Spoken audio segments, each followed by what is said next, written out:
마테마가 누가 요한복음 사복음서 말씀을 나누고 그 다음에 우리가 사도행전 로마서 말씀을 나누었습니다. 오늘부터서는 고린도전서 말씀을 함께 나누도록 하겠습니다. 이 고린도전서 바울이 고린도 교회를 세웠죠. 그리고 이제 고린도 교회를 떠난 지 오랜 후에 시간이 지난 후에 고린도 교회 여러 가지 문제에 대해서 소식을 들었어요. 그래서 이제 고린도 교회 보낸 편지의 글이 오늘 고린도전서, 고린도후서 내용이 되겠습니다. 방금 말씀드린 것처럼 그렇다면 고린도전서와 후서의 기록자는 누굴까요? 바울이죠. 바울이 기록했습니다. 말씀드린 대로 신약 27권 가운데 13권의 기록자죠. 그러니까 원저자는 누굽니까? 성령님이시죠. 성령의 감동하심으로 성경 말씀이 기록되어 있죠. 그래서 원저자는 성령님이시고 66권에 대한 기록자들이 있을 뿐이다. 이렇게 말씀드렸고 오늘 그에 따라서 고린도전서의 기록자는 바울이다. 왜냐하면 1장 1절에 바울임을 증거하고 있거든요. 그 다음에 16장 21절에 바울임을 증거하고 있어요. 성경에 기록되어 있기 때문에 우리는 성경 말씀 그대로 고린도전서와 후서의 기록자는 바로 바울이다. 이렇게 말씀드릴 수가 있겠습니다. 그 외의 증거들은 부차적인 것이죠. 가장 중요한 것은 성경에 기록되었다는 것입니다. 자, 고린도 교회를 우리가 생각할 때 고린도 지역을 우리가 살펴야 되거든요. 고린도는 그때 당시에 상업과 문화의 중심지였어요. 그러니까 동서양을 잇는 교두보였거든요. 그러니까 이제 상업이 활발하고 아주 번창했던 그런 도시입니다. 문화가 아주 성행했던 그런 도시입니다. 그리고 철학에도 관심이 많았던 그런 도시거든요. 근데 그러다 보니까 결국 무슨 문제가 생기냐면은 우상숭배의 소굴입니다. 우상숭배가 만연했어요. 우상숭배의 소굴이. 여러분 우상숭배하면은 동전의 양면과 같이 함께 따라가는 게 뭐라고 그랬습니까? 성적 타락이죠. 그래서 성적으로 타락한 도시예요. 성적인 부도덕성이 너무나 많은 그런 도시였죠. 그런데 그곳에 그렇게 죄악 가운데 살고 있던 고린도 사람들이 바울이 복음을 전함으로써 예수님을 알고 믿게 되죠. 구원받은 그리스도인이 되고 고린도 교회가 세워지죠. 고린도 교회 성도가 되었잖아요. 그렇다면 여러분 이전의 삶, 옛사람의 모습이 쉽게 바뀌지 않습니다. 그 전에 어떻게 살았어요? 우상숭배의 소굴이었어요. 성적으로 타락한 도시였어요. 그러다 보니까 그들이 거기에 만연해 있었다는 거죠. 우상숭배 그리고 성적인 죄 이런 부분들을 끊어버리지 못했다라는 것이죠. 그래서 그런 것들이 여러 가지 문제를 야기하는 것을 볼 수 있습니다. 고린도 전서를 보면요. 오늘날 교회에서 오늘날 또 예수 믿고 구원받은 백성의 삶을 살고 있는 우리들이 삶 속에서 겪게 될 여러 가지 문제들이 다 기록되어 있어요.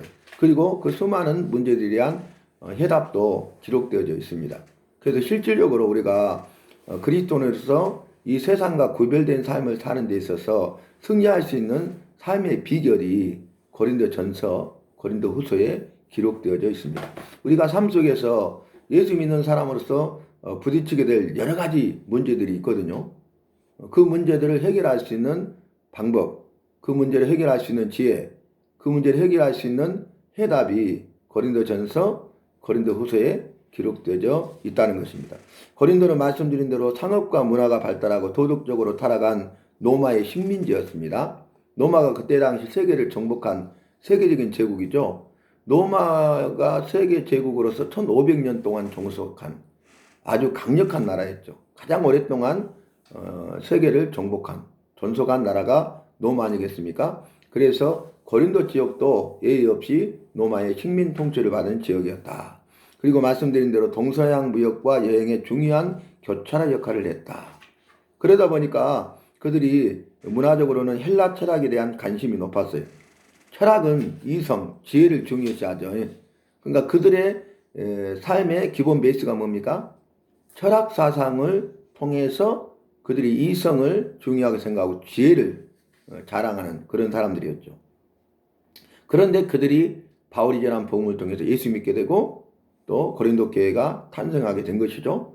고린도 교회에서 성도의 삶을 살게 된 것이죠. 그러면 예수 믿는 사람들은 세상과 구별된 삶을 살아야 되잖아요. 마태복음 5장 16절로 본다면은 세상에 소금과 빛이 되어야 되잖아요. 그런데 삶의 괴리감이 너무 많다는 거죠. 지금까지 예수 믿기 이전과 예수 믿은 후의 삶이 전혀 다르다는 거죠. 너무 파격적이고 너무 차이가 크기 때문에 그 갭을 공백을 채워가기가 쉽지 않다. 그래서 교회가 탄생됐고 예수 믿는다고 하지만 교회 내에서 여러 가지 문제들이 발생하게 된다. 우리가 당연히 예상할 수 있는 문제겠죠. 그래서 고린도는 도덕적으로 타락하고 우상 숭배로 악명이 높은 우상의 도시, 우상의 소굴입니다. 사랑의 여신 아프로디데 신전이 있거든요. 그러니까 사랑을 강조하는 여신이잖아요. 우상이잖아요. 그래서 종교적인 매춘과 관련이 깊었어요. 우상 숭배는 반드시 성적 타락이 동반한다고 그랬잖아요. 성적인 죄. 왜냐하면 우상 숭배자들이 우상을 섬기는 신전에서 우상에게 제사한 다음에 성적으로 타락해가지고 집단적으로 간음하고 그런 죄를 범했거든요. 집단적으로 간음하고 집단적으로 혼음하는 그런 죄를 범했어요. 고린도도 마찬가지였죠. 특별히 그 우상이 사랑의 여신이잖아요. 사랑을 강조하고 있지 않습니까? 그래서 그들은 이제 우상 숭배 후에 종교적인 매춘, 성적인 타락, 성적인 죄를 범했다. 얼마나 우상 숭배의 소울이었고 성적으로 타락한 도시였냐면은 그때 당시에 이런 말이 유행이었대요. 고린도인처럼 행동하다라는 그리스도의 동사는 성적 부도덕을 행한다라는 의미로 사용될 정도였대요. 그러니까 저 사람 고린도 사람처럼 행동하네? 그럼 성적으로 아주 타락한 놈이네? 그런 뜻이에요. 그러니까 무슨 말인지 알겠죠. 고린도가 어떤 지역인지 알겠죠. 근데 그곳에도 복음이 필요합니다. 그곳에 우리 주 예수 그리스도가 필요합니다. 예수님의 생명이 필요합니다. 예수 그리스도의 복음을 통해서 회개가 필요합니다. 그래야 천국의 영원한 생명과 소망을 누리게 되는 거예요. 그러니까 그렇다 할지라도 그럼에도 불구하고 그러니까 고린도에도 복음이 필요하다는 사실입니다. 우리가 보면은 매춘하는 사람들이 있었잖아요. 그전에 많이 있었죠. 매춘 그런 그 지역이 있었잖아요. 강주에서도 보면은 그런 매춘 지역들이 많이 있었지 않습니까? 그런데 그 사람들에게도 복음이 필요해요. 그분들에게도 우리 주 예수 그리스도가 필요하고 그분들에게도 구원자가 필요합니다. 그분들도 죄로부터 건지심을 받고 죽음에서 살리심을 받아야 되고 그것이 바로 구원인데 그 구원자로신 유일한 구원자이신 예수 그리스도가 그들에게도 필요하다는 거예요. 그래서 교회의 사명은 뭡니까? 성도의 사명은 뭡니까? 복음이신 우리 주 예수 그리스도를 전하는 것입니다. 그런데 그들에게도 복음이 필요해요. 왜냐하면 복음은 차별이 없으니 공평하기 때문입니다. 복음에는 차별이 없어요. 그런데 내가 저 사람들은 악한 자니까 저 사람들은 매춘하는 사람들이니까 저 사람에게는 복음을 전하면 안 돼. 전할 수 없어. 이렇게 하는 것은 내가 차별하는 것이죠. 복음에는 차별이 없어요. 여호와의 의, 공의에는 차별이 없어요. 그래서 공평해요. 정직해요. 그래서 모든 사람이 만민이 구원받기를 원하시고 기뻐하시는 것입니다. 그런데 내가 내 생각과 내 판단으로 저 사람들에게는 안 돼. 저 사람에게는 전할 수 없어. 전하면 안 돼. 전하지 않을 거야. 이렇게 하면 안 된다는 거예요. 그래서 이러한 환경적인 요인 때문에 고린도 교회 내에 문제가 심각하게 발생합니다. 악한 영향을 많이 미치게 되죠. 그들이 예수 믿는다고 하지만 그들의 삶이 순간 완전히 바뀔 수는 없잖아요. 180도 바뀔 수는 없잖아요. 그런 사람들이 교회 내에 있다 보니까 여러 가지 문제들이 생기게 되는 거죠. 이게 우리에서 지역적인 정서를 무시를 못합니다. 고린도 지역에 대한 그 지역적인 정서를 무시를 할 수가 없는 거예요. 그러니까 제가 말씀드린 대로 제각에서 살면서 우상 숭배하던 그 사람이 결국 교회에 나왔다고 했잖아요. 근데 교회는 나오는데 이분이 믿음 안에 사는 것이 쉽지 않죠. 왜냐하면 지금까지 자기가 해왔던 삶이 있잖아요. 삶의 베이스가 있잖아요. 지금까지 몇십 년 동안 평생 지금까지 해왔던 삶이 있잖아요. 우상 숭배자로서. 근데 그것을 버리고 포기하고 온전히 예수 그리스도를 따라간다? 그건 시간이 필요한 것입니다. 훈련이 필요한 것입니다. 그래서 믿음의 인내와 연단의 과정을 통과해야 되는 거예요. 그래서 믿음의 인내와 연단의 과정을 통과해야 정금같이 나오게 되고 주님의 손에 붙들림 받으어서 쓰임 받을 수 있는 것이죠. 그래서 모든 것은 다 과정이 필요하다는 거예요. 과정, 시간이 필요합니다. 우리 속담에도 그런 말 있지 않습니까? 천리길도 한 걸음부터 우물에서 숭늉 찾으랴 이런 말 있지 않습니까? 그래서 우리가 예수 믿고 구원 받았다. 그럼 영적 갓난아기예요. 영적 갓난아기로 이제 태어난 거예요. 그러면은 믿음이 없죠. 믿음의 훈련을 통해서 믿음의 반석에 서가는 그런 과정이 필요하다는 거예요. 말씀이 없잖아요. 말씀을 통해서, 말씀 훈련을 통해서 말씀의 반석에 든든히 서가는 그런 과정이 필요하다는 거예요. 그래서 그 믿음이 성장하게 되죠. 그래서 믿음의 초벌을 벗어버리게 되죠. 그래서 말씀이 성장하게 되죠. 말씀의 초벌을 벗어버리게 되죠. 그래서 믿음의 장성한 자가 되는 것입니다. 말씀으로 승리하는 자가 되는 것입니다. 그런데 그것이 없다 보니까 이제는 초신자, 영적 갓난아기로 태어났는데 그들의 죄성은 그대로 있고 그들의 제약된 삶은 그대로 남아있잖아요. 그러니까 서로 부딪히는 거예요. 서로 문제를 일으키는 거예요. 그래서 정말 상상할 수 없는, 생각할 수 없는 그런 모든 문제들이 발생하는데 고린도 교회에 다 발생해. 머리 아픈 거죠. 골치 아픈 일 아니겠어요? 근데 바울이 그 소식을 듣고 그 문제를 해결하기 위해서 그들이 이제 구원받은 백성이 되고 구원받은 백성의 삶을 살아갈 수 있도록 하기 위해서 그들이 세상과 구별된 그리스도의 이름을 살아갈수록 하기 위해서 보낸 편지의 글이 고린도전서, 고린도후서예요. 이해되시죠? 기록 목적까지도 제가 지금 잠깐 언급하고 있는 겁니다. 그러면 우리에게 주는 메시지는 뭐예요? 내가 그리스도인이면 세상과 구별된 삶을 살아야 된다는 거예요. 즉 마태복음 5장 16절로 말하면 소금과 빛의 사명을 감당해야 된다는 거예요. 이와 같이 너희 빛을 사람 앞에 비치게 하여 이방인들 하여금 하늘에 계신 아버지께 영광을 돌리게 하라. 이게 정답입니다.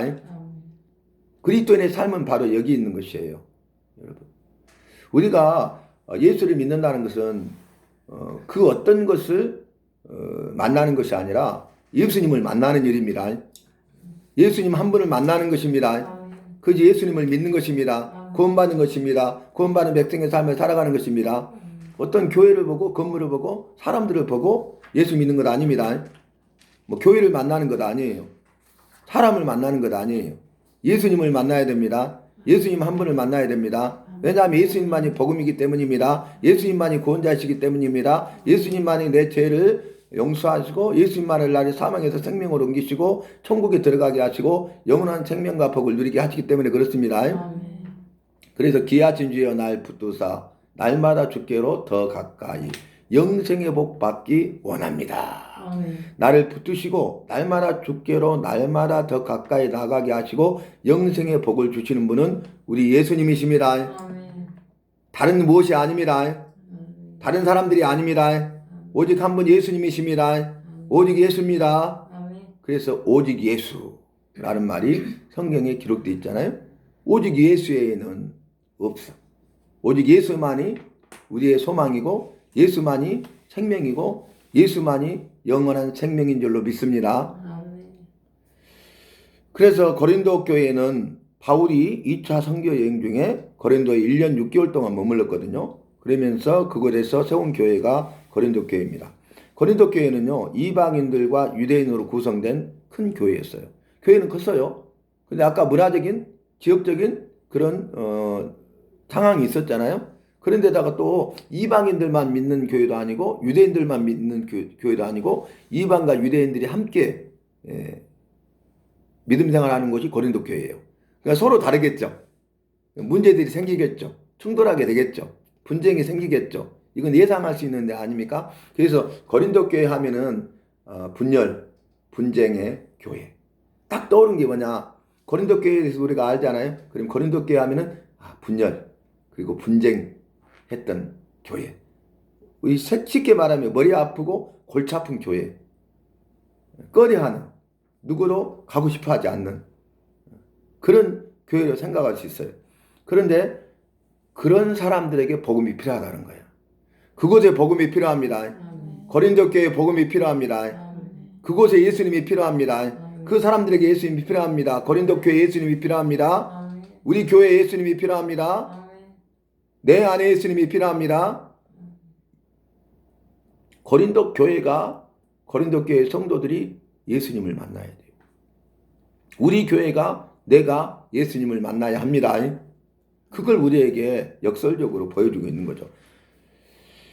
그런데 바울은 고린도 교회를 떠난 지 몇 년 후에, 자, 1년 6개월 동안 머무면서 교회를 세웠어요. 그들을 말씀으로 양육했어요. 그리고 또 다른 선교 여행을 떠나죠.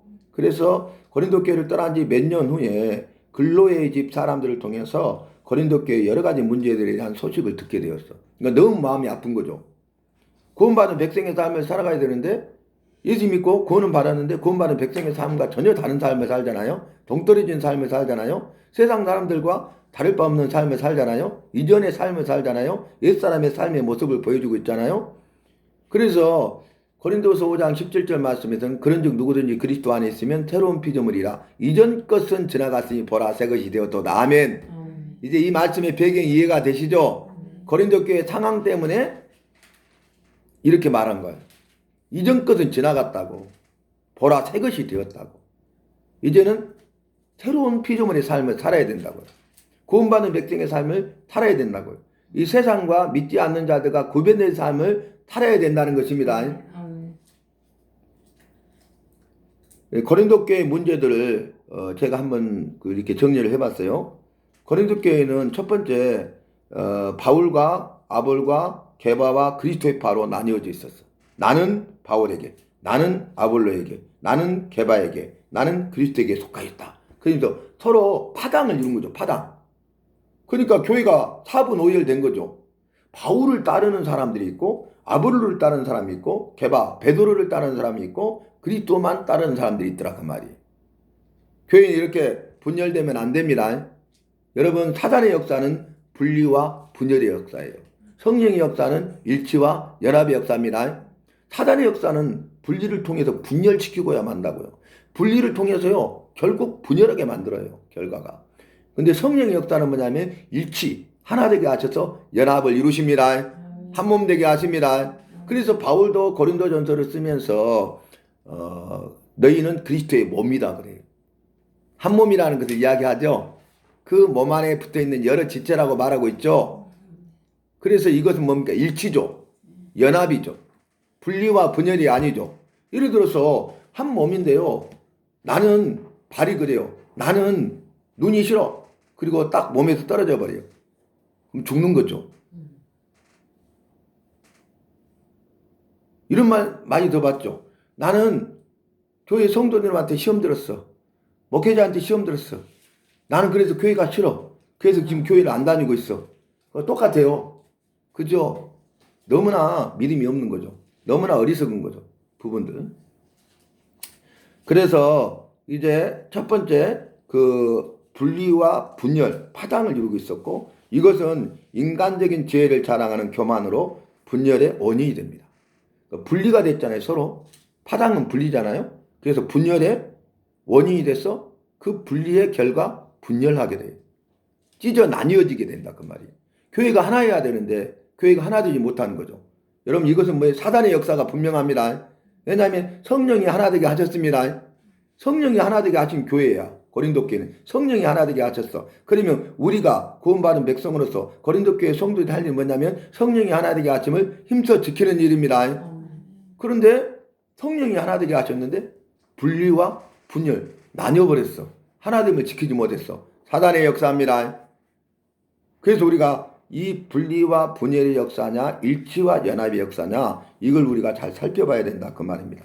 두 번째는 이들이 성적으로 타락한데요. 근친상간을 해요. 근친상간. 근친상간 아시죠? 그래서 근친상간을 포함한 성적인 타락, 성적인 부도덕이 교회 내에서 용인되어 버려요. 와, 무섭죠? 저 사람만 그런 게 아니라 나도 그러잖아요. 나만 그런 게 아니라 저 사람도 그러잖아요. 다 그러잖아요. 다 성적인 죄를 범하고 있잖아요. 그러니까 휘시하고 그냥 눈 감아지고 용인돼 버리는 거예요. 피상파장이란 말이 있죠. 네. 똑같아. 응? 저 사람도 성적인 죄를 범하고 저 사람도 간음죄를 범하고 응? 저 사람도 부도덕인 부적절한 관계를 맺고 있고 이게 다 그러거든요. 왜냐하면 예수 믿기 이전 그렇게 살았거든요. 그 죄인 줄 모르고 살았거든요. 우상숭배의 소굴이라니까요. 아까 그래서 고린도처럼 행하네? 그러면은 성적으로 완전히 타락했네? 그 말과 똑같이 통했다고 하잖아요. 오죽 했으면 그랬겠어요. 그러니까 이 성적 타락의 대명사가 된 거죠. 고린도는. 성적 타락의 대명사가 된 거죠. 고린도 교회 사람들은. 오명 아니에요. 그죠? 부끄러운 이름이죠. 부끄러운 말 아니겠어요? 그런데 이들이 예수님을 믿었어. 그리고 예수님을 믿기는 했지만 그들의 삶은 여전히 죄악 가운데 있었다는 것입니다. 그들의 발은 여전히 세상에 발을 디딛고 있었다는 거예요. 예수님 안에 있어야 되고 교회 안에 있어야 되는데 그들이 표면적으로는 예수님 안에 있다고 말하고 교회 안에서 신앙생활을 하지만 그들은 여전히 세상 가운데 있었다고. 그들은 죄악 가운데 있었어요. 그걸 끊어버려야 됩니다. 이전 것은 지나가야 됩니다. 근데 오늘날 우리의 모습도 별반 다를 바가 없다는 거예요. 교회 안에 이런 교회들이 있다는 거예요. 성도들 안에 이런 성도들이 있다는 거예요. 여러분은 모르시구나. 심각해요. 뭐 시골 교회만 그런 줄 아십니까? 근데 그런 사람들 중직자로 다 세워요. 알고도. 근데 아무렇지도 않아요. 누구도 말하지 않아요. 큰 교회도 마찬가지예요. 도시교회도 마찬가지예요. 부적절한 관계를 맺고 성적인 죄를 범하면서도 신앙생활하고 떳떳하게 아무렇지도 않게 생활하는 사람들 얼마나 많이 있는지 아십니까? 부끄러운 일이죠. 교회 내에서 용납돼서는 안 될 일 아니겠습니까? 근데 그것을 용인했다고, 용납했다고. 고린도 교회가. 근데 고린도 교회만 그런 것이 아니라 오늘날 현실 우리 교회와 성도들의 모습인 것입니다. 현 주소인 것입니다. 그렇기 때문에 여기에 대한 답을 우리가 알고 우리의 삶을 새롭게 함으로써 변화받는 그런 삶을 살아야 되겠습니다. 그리고 세 번째 보면 교회 내에서 분쟁을 해결하기보다는 법정에 소송하는 일을 해버렸어요. 그러니까 교회 내에 분쟁이 생기잖아요. 그러면 교회 안에 스스로 해결해야 되잖아요. 주의 말씀에 따라서 해결해야 되잖아요. 그런데 그들이 법정에 가서 소송을 했다고요. 정말 본의 되지 않죠. 그 다음에 네 번째는 결혼에 대하여, 이혼에 대하여, 독신에 관한 질문들이 제기되었어요. 그러니까 이런 문제들이 많았다는 거죠. 결혼에 대한 문제, 또 이혼하는 문제, 독신으로 사는 문제, 이에 대한 문제들이 많이 있었다는 거예요. 그 다음에 다섯 번째는 우상 제사 드렸잖아요. 우상 숭배의 소굴이었잖아요. 우상 숭배의 도시잖아요. 그러니까 우상에 제사 드린 고기를 시장에서 내다 팔거든요. 근데 그것을 먹는 문제로 분열과 혼란이 생겼어. 먹어야 되냐 말아야 되냐. 그러면은 이것이 그들이 속이고 팔면 우리가 모르고 사 먹는 건 아니냐. 그러니까 아예 사 먹지 말아야 되냐. 알고도 먹어야 되냐. 먹어도 되냐 안 먹어야 되냐. 여러 문제가 생기겠죠. 그 다음에 여섯 번째는 여성들이 그때 당시에는 머리를 이렇게 가렸거든요. 천주교가 그러잖아요. 머리를 가리는 그런 문제 때문에 교회 내에서 서로 논쟁이 생겼어요. 그렇게 해야 되냐 말아야 되냐. 그 다음에 주의 만찬의 남용. 주의 만찬은 그냥 남용하면 안 됩니다. 자주 하는 게 중요한 건 아닙니다. 주님 보시기 아름답고 거룩하게 이 주의 만찬 예식을 진행해야 됩니다. 그게 뭐예요? 성찬. 우리가 성찬식 하잖아요. 성찬 예식. 그것을 남용해버리면 안 된다고. 그래서 이것이 분열과 취함의 문제가 돼요. 나중에는요, 포도주를 많이 마셨고 취해. 그 다음에 영적 은사에 대해서 이야기합니다. 영적 은사. 그 다음에 방언의 오용과 과도한 강조로 인한 혼란이 있었어. 방언해야 된다는 거. 방언 안 하면 마치 그리스도인이 아닌 것처럼. 그래서 방언을 오용해요. 그리고 방언해야 된다고 과도하게 강조해요. 그래서 교회 내 혼란이 있고 문제가 생기는 거죠. 그 다음에 일곱 번째는 일부 교인들은 죽은 자의 육체적 부활을 부정해버렸어요. 부활 없는 기독교는 없습니다. 예수님은 부활하셨습니다. 예수님께서 나는 부활이요 생명이니 이것을 내가 믿느냐고 말씀하셨습니다. 예수님의 부활로 나오게 됩니다. 죽은 자의 부활은 예수님의 부활로 나오는데 믿는 자의 부활은 첫째 부활, 의인의 부활, 생명의 부활로 나오리라 분명하게 말씀하고 있습니다. 사두개인들이 부활이 없다고 믿었잖아요. 그죠? 그러니 성경도 여호와의 말씀도 알지 못하여서 오해하였도다. 이게 정답입니다. 말씀을 모르니까 오해하고 부활이 없다고 하는 거예요. 부활이 없는데 기독교를 믿을 필요가 없죠. 기독교는 부활의 종교거든요. 부활이 가장 큰 의미를 우리에게 부여하고 있거든요. 예수님께서 이 땅에 오신 이유가 뭐예요? 예수님의 탄생, 성탄. 예수님께서 그 모든 기적을 행하시고 천국 복음을 위해서 가르치시고 전파하시고 치유하신 이유가 뭐예요? 예수님께서 십자가에 못 박혀 죽으시고 사흘 만에 다시 살아나신 이유가 뭐예요? 부활입니다. 부활을 통해서 만물을 새롭게 하셨습니다. 부활을 통해서 우리의 죄 문제를, 죽음의 문제를 해결해 주셨습니다. 구원을 이루셨습니다. 우리가 예수 믿는 이유는 구원받기 위함 아니에요? 근데 부활이 없다면 우리가 구원받은 건 아니잖아요. 그렇잖아요? 그래서 예수님의 부활을 부정한 자들이 있었다는 게 이게 교회에 악영향을 미치게 되죠.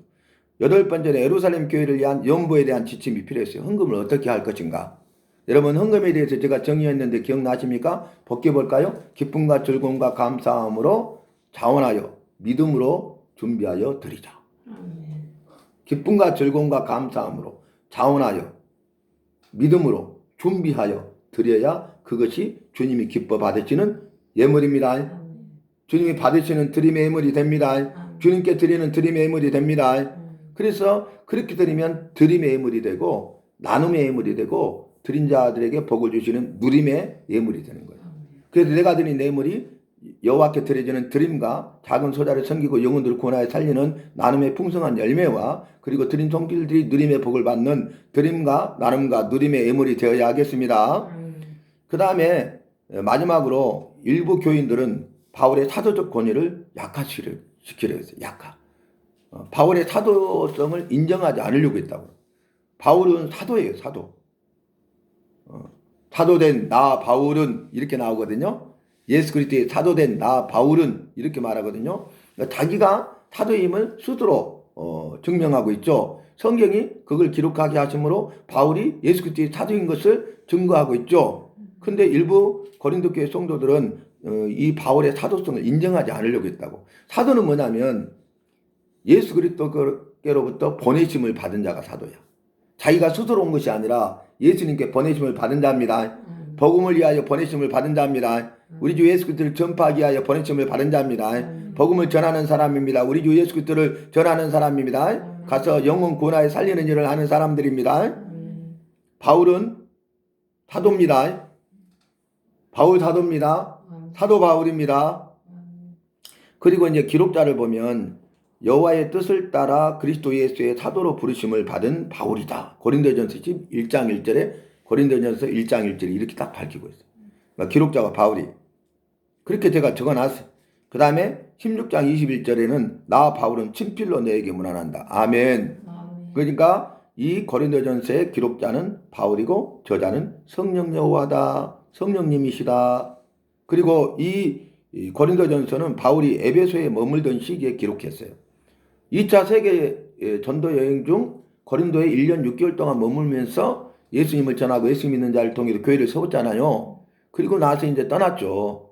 그리고 이제 에베소에 있을 때 그 교회 내 고린도 교회 내 여러 가지 문제가 있다는 소식을 들었죠. 그래서 그때 이제 보낸 편지의 글이에요. 그때 에베소에 머물고 있었어요. 에베소에서 머물던 시기에 보낸 편지입니다. 그때 기록한 것입니다. 그래서 고린도 전서, 서신, 편지, 서라는 것은 서신, 편지라는 뜻이에요. 고린도 교회에 보낸 편지의 글, 이런 말이 되겠죠. 그 다음에 기독 목적을 보면 교회의 여러 가지 문제들을 해결하고 그리스도 안에서 건강한 공동체로 성장하도록 돕기 위해서예요. 이제 이해되시죠? 설명 다 됐으니까. 그 다음에 즉 십자가와 부활이 복음의 핵심이라고 전합니다. 여러분 복음의 핵심이 뭐예요? 십자가와 부활입니다. 십자가의 죽으심과 부활이 복음의 핵심입니다. 모든 신앙생활의 기초예요. 십자가의 죽으심과 부활이 복음의 핵심이며 모든 신앙생활의 기초예요. 구원받은 백성의 삶의 기초입니다. 근거입니다. 그래서 교회는 그리스도의 몸이며 모두가 지체가 되고 모든 지체가 서로 연결되어 있다고 가르쳐요. 아까 제가 말씀드렸죠? 우리는 하나예요. 성령이 하나 되게 하셨어요. 교회와 성도들이 알리는 성령이 하나 되게 하심을 힘써 지키는 일입니다.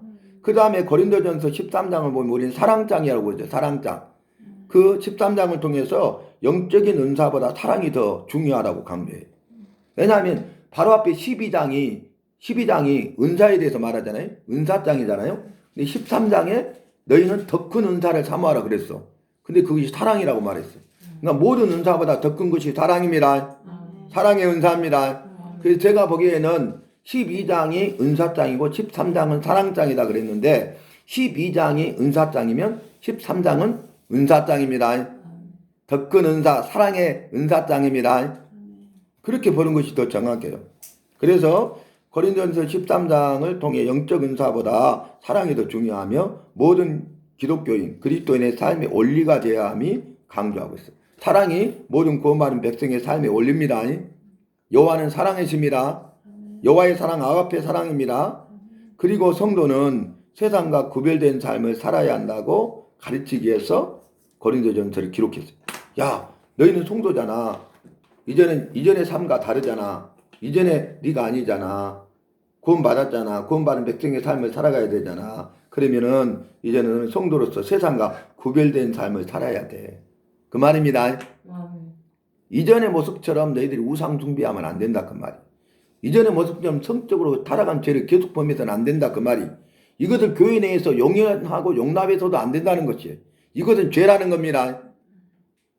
예수 믿는 자의 삶은 죄에 대해서 회개하는 겁니다. 믿지 않는 사람은 회개하지 않잖아요. 근데 예수 믿는 사람은 회개해야 돼요. 회개는 예수 믿는 자들만이 누릴 수 있는 특권, 특별한 권리, VIP만 누릴 수 있는 특별한 권리가 예수 믿는 자의 특별한 권리가 회개인 것입니다. 회개는 다시 말씀대로 사는 겁니다. 아니 성적으로 죄를 범하지 말라고 말씀하셨는데 말씀대로 안 살고 성적인 죄를 범했어. 그러면 다시 말씀대로 성적인 죄를 범하지 않아야 됩니다. 그러잖아요. 간음하지 말라 그랬어. 근데 간음했어. 말씀대로 안 산 게 죄잖아요. 죄에 대한 회개는 뭐예요? 다시 말씀대로 간음하지 않는 겁니다. 그래서 간음하다 현장에 붙잡힌 여인이 있었잖아요. 돌로 쳐 죽여야 되는 율법에서는. 사람들이 다 돌로 쳐서 죽이려고 군중 무리들이 모여 있었잖아요. 예수께서 뭐라고 합니까? 너희 중에 죄 없는 자가 먼저 돌로 치라 하니까 다 떠나가 버렸죠. 그러니까 예수께서 나도 너를 정죄하지 아니하노니 죄 있다고 하지 않을 것이니 가서 다시는 죄를 범치 말라. 간음죄를 범치 말라 그 말이죠. 다시 말씀대로 살아라는 거죠. 네가 말씀대로 살지 못해서 간음죄를 범했고 율법에 명한 대로 돌 맞아 죽을 뻔했지만은 내가 너를 용서한다. 그러니까 가서 용서받은 자로서 다시는 죄를 범치 말라 그 말이죠. 새로운 피조물의 삶, 새로운 삶을 살아라 그 말이죠. 구원받은 백성다운 삶을 살아라 그 말이죠. 이전 것은 지나가고 새 것이 되었다고 말씀하고 있는 거죠. 새로운 피조물의 삶을 살아라고 말씀하고 있는 것이죠. 그래서 기록 목적을 정리해 보면 즉 연합, 거룩함, 사랑, 부활의 소망, 자유의 책임 있는 사용 등을 강조하기 위해서 고린도전서를 기록했어요. 교회는 연합해야 돼요. 아까 말씀드렸죠? 사단은 분리와 분열의 역사고 여호와의 역사는 일치와 연합의 역사입니다. 그래서 시편 133장 1절로 3절에서도 너희가 그 형제와 연합하여 동행함이 어찌 그리 선하고 아름다운고 연합을 강조하고 있습니다. 연합 하나 되면 지킬 때 우리 주님께서 보시기에 어찌 그렇게 아름답고 선하고 아름다운고 선하게 보시고 아름답게 보십니다. 교회가 연합해야 됩니다. 성도들이 연합해야 됩니다. 그리고 교회와 성도들은 두 번째 거룩해야 돼요. 여호와가 거룩하기 때문에 그렇습니다. 우리가 믿고 따르는 여호와가 거룩하고 우리가 믿고 따르는 여호와의 말씀인 성경이 거룩한 말씀이기 때문에 교회는 거룩해야 되고 성도는 거룩한 삶을 살아야 되는 거예요. 이게 세상과 구별된 것입니다. 교회는 세상과 구별된 구원의 방주가 되어야 하는 것입니다. 성도들은 세상과 구별된 그런 그리스도인의 삶을 살아야 되는 것입니다. 그 다음에 세 번째는 사랑이에요. 이 사랑은 여호와의 사랑, 아가페 사랑입니다. 영원한 사랑, 참사랑, 큰 사랑, 변함이 없는 사랑, 끊이지 않는 사랑, 그 사랑입니다. 완전한 사랑입니다.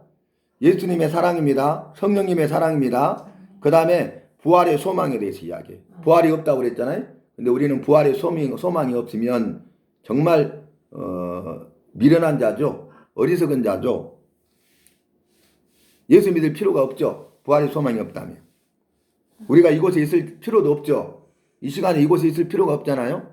그 다음에 방종하지 말아라. 자유를 남용하지 말아라. 너희는 자유를 누리되 그리스도 예수 안에 자유를 누리라. 책임있게 자유를 누리라 그 말이에요. 무책임하게 방종해서는 안 된다 그 말이에요. 죄를 위하여서 이것을 사용해서도 안 된다 그 말이죠. 죄 짓는 일 위하여서 자유를 누려도 안 된다는 것이죠. 그래서 오늘 서론 첫 번째 고린도전서에 대한 말씀을 살폈는데 핵심이 뭐예요? 자, 교회 내에 분리와 분열이 있었다는 거죠. 그것은 죄 때문이었어요. 그것은 세상과 구별된 삶을 살아야 되는데 구별되지 못하니까 그래요. 교회는 세상과 구별돼야 되고 믿는 성도는 세상과 구별된 삶을 살아야 되는데 그것은 연합, 거룩함, 사랑, 부활의 소망, 자유의 책임 있는 삶 등에 있음을 우리는 기억해야 되겠습니다.